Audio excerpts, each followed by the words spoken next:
Have you ever wondered why your interactions with women sometimes don't go as planned? Imagine improving your relationships by simply avoiding a few common mistakes. Today, we're diving into 9 critical behaviors that men should steer clear of to foster healthier and more respectful relationships with women. Ready to transform your approach? Let's get started. The first one is to avoid making assumptions. It's a common pitfall. You think you know what she's feeling or thinking, only to find out you're off the mark. Assumptions can act like invisible tripwires in our interactions, setting us up for misunderstandings that could have been easily avoided.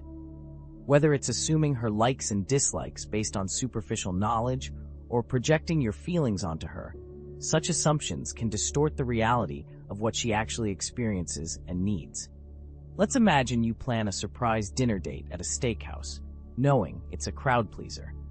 As you unveil the surprise, expecting a smile, you're met instead with a polite but disappointed look.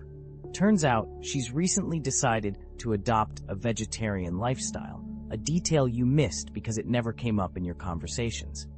A simple check-in about her current preferences would have turned this evening into a delightful experience rather than a misstep. Through this example, it's clear, taking the time to ask and understand, rather than assume, can be the difference between a relationship snag and a smooth-sailing connection. The second one is to never disrespect her boundaries. Boundaries are the invisible lines that define personal comfort and security. Ignoring these, whether they're emotional, physical, or digital, can create significant rifts. It's crucial to understand and respect these limits, not just to avoid conflict, but to deepen trust and respect in any relationship. When boundaries are acknowledged and valued, it creates a safe space for both partners, allowing the relationship to flourish on mutual respect and understanding. Consider the case of Emma and Jack. Emma, who values her personal time to unwind after work, has made it clear she prefers not to discuss her job at home.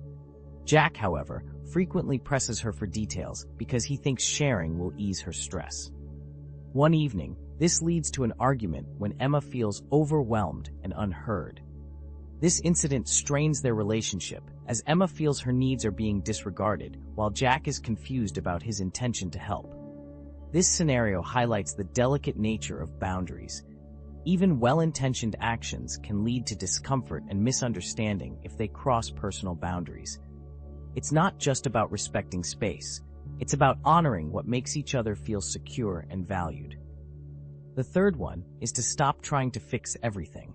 It's a common instinct to jump into problem-solving mode when someone we care about faces a challenge. However, always offering solutions can inadvertently signal that you don't trust their ability to handle situations themselves. More often than not, being a good listener provides greater support than attempting to solve every problem. This approach shows respect for her capabilities and reinforces her confidence, while also nurturing a deeper emotional connection. Let's imagine Sarah is frustrated about a conflict at work. In the first reaction, her partner Tom immediately starts offering solutions. Why don't you just tell your boss what happened? Or maybe you should just look for a new job. His quick-fix approach makes Sarah feel as if her feelings are being sidelined, adding to her frustration because she feels not listened to, but rather instructed. In the second scenario, Tom responds differently. He listens attentively, nods, and says, "That sounds really tough. Want to talk about how you're feeling?" This time, he doesn't rush to solve her problem. Instead, he provides a space for Sarah to express herself and work through her emotions, which is what she really needs at the moment. This contrast demonstrates that sometimes the best support we can offer isn't solutions, but understanding and a listening ear.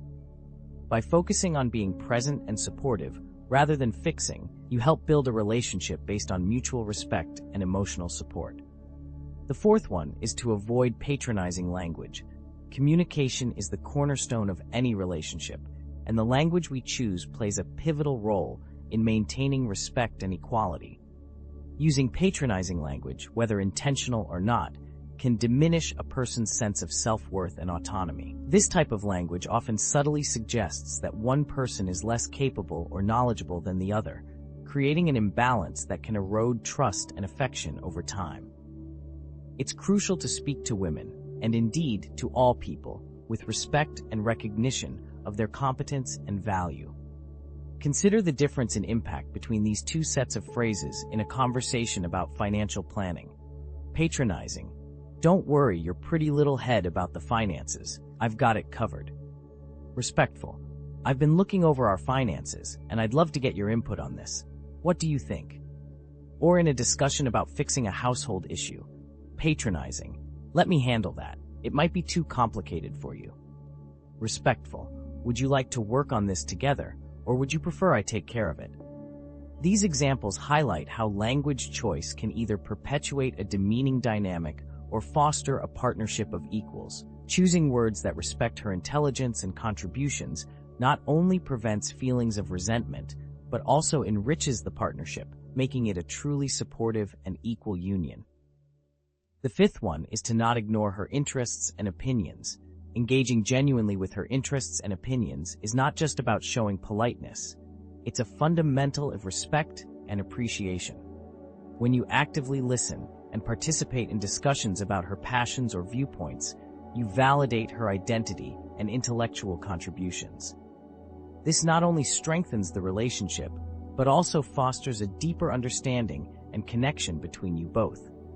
Ignoring or dismissing her interests can lead to feelings of isolation or insignificance, which are detrimental to any healthy relationship. Consider the story of Mia and Alex. Mia, an avid birdwatcher, has always wanted to share this passion with Alex. Initially, Alex showed little interest, changing the subject whenever Mia brought up her weekend birdwatching trips. Feeling her passion was unappreciated, Mia began to feel disconnected from Alex. Recognizing this, Alex decided to make a change. One weekend, he surprised Mia by planning a day trip to a renowned bird sanctuary. He even read up on some common birds they might spot. Throughout the day, Alex actively engaged, asking questions and genuinely enjoying Mia's expertise. This small effort made Mia feel loved and respected, deepening their bond significantly. This example illustrates the positive impact of taking an active interest in her hobbies and thoughts. By embracing what she loves, you not only enrich your shared experiences, but also build a foundation of mutual respect and affection. The sixth one is to refrain from overprotectiveness. Being protective is often seen as a sign of caring, but there's a fine line between safeguarding someone and controlling them. Overprotectiveness can suffocate personal growth and independence, creating a dynamic where one person feels more like a guardian than a partner. It's important to balance protective instincts with trust and respect for her autonomy, allowing both partners to feel secure yet free within the relationship. Let's look at the dynamics between Hannah and Ethan. Ethan often texts Hannah multiple times when she's out with friends, asking when she'll be home, and sometimes even suggesting she come home early if he feels it's getting too late. This behavior makes Hannah feel monitored rather than cared for, leading to tension and resentment. In contrast, consider a healthier approach. Ethan knows Hannah is out enjoying an evening with friends, and while he feels the urge to check in, he refrains. Instead, he sends a single message saying, "Hope you're having a great time. Let me know if you need anything." This approach shows that while he cares about her safety, he respects her ability to manage her own time and make her own decisions. This example demonstrates the difference between suffocating overprotectiveness and supportive care. By trusting her and respecting her independence, you foster a relationship built on mutual respect and confidence, rather than dependency and control. The seventh one is to never use jealousy as a tool. Employing jealousy as a strategy in relationships is not only destructive, but also deeply counterproductive. This tactic can erode trust and create a climate of insecurity and doubt. Jealousy, when manipulated as a tool, undermines the sincerity of the relationship and can lead to chronic instability. Healthy relationships thrive on security and mutual trust, not on uncertainty and games. Consider the situation with Lucas and Elise.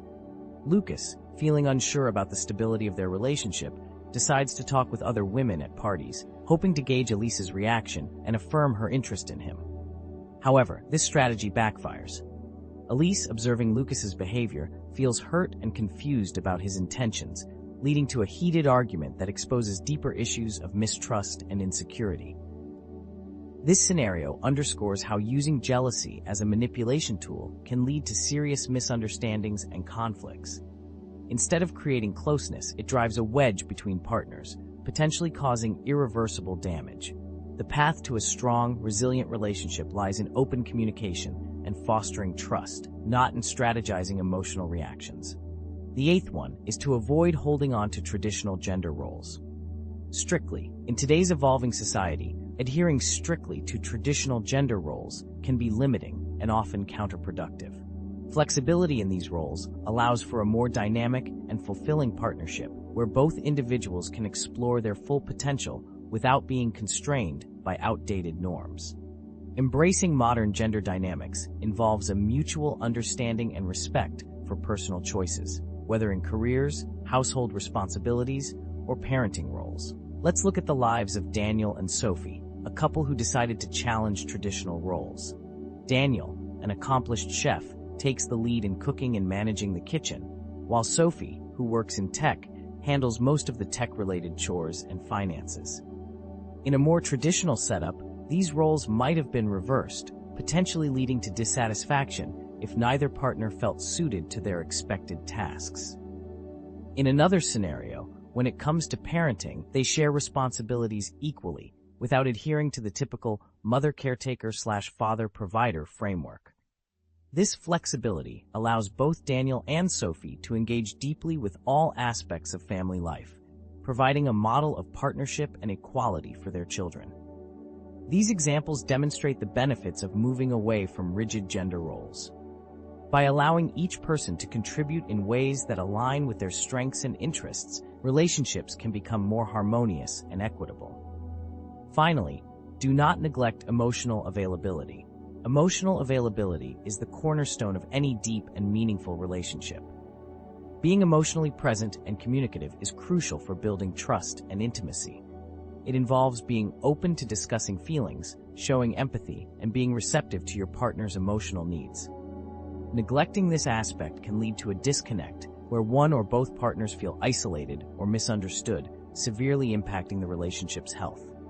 Consider the relationship between Mike and Nora. In one scenario, Mike is emotionally withdrawn. He rarely discusses his feelings or inquires about Nora's emotional state. This leads to Nora feeling alone and unsupported, especially during challenging times, creating a rift that gradually widens as they struggle to connect on a deeper level.